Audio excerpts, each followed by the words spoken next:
안녕하세요. 오늘은 메추리알 장조림을 한번 해보겠습니다. 그럼 먼저 메추리알 장조림 하기 전에 육수를 만들어서 한번 팔팔 끓여 보겠습니다.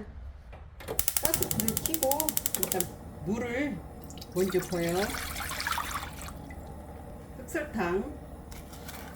흑설탕 넣는 거는 색깔을 좀 검게 하기 위해서 넣는 거예요.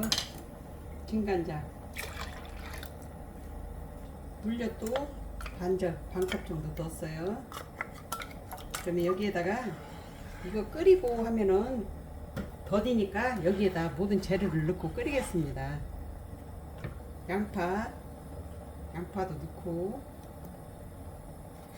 다시마도 넣고, 대파도 넣고, 고추는 청양고추가 없어서 마른 고추 이렇게 썰어서 넣으면은 이제 이게 매콤하거든. 그래서 그냥 이렇게 하려고 이렇게 해서 육수를 먼저 이제 팔팔 끓여야 돼. 육수를 잘 내야 맛이 좋아. 그 육수를 먼저 내서 해도 되는데 그냥 간단하게 같이 끓여서 해도 돼. 팔팔 끓으면은 여기서 이제 육수가 우러나게끔 졸여야 돼. 다 끓었으면은 파라 건더기 이제 다 건져내.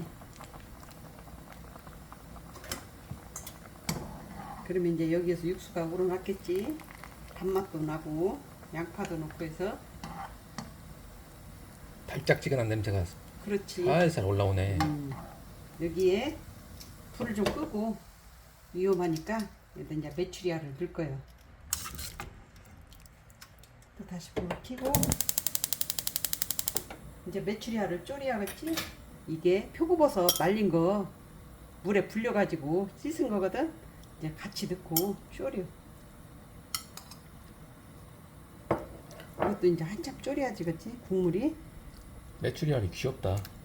메추리알은 시장에 가면은 까는 거 있어. 손쉽게 그건 사다가 깨끗이 씻어가지고 하는 거예요. 집에서 삶아서 깔려면 시간도 많이 걸리고.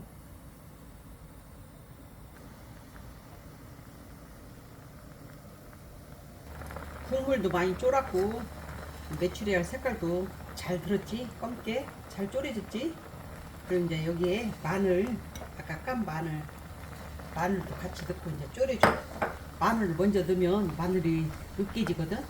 그러니까 이제 이게 국물이 거의 다 졸여졌으니까 이제 마늘이 익을 때까지만 졸이면 되는 겁니다.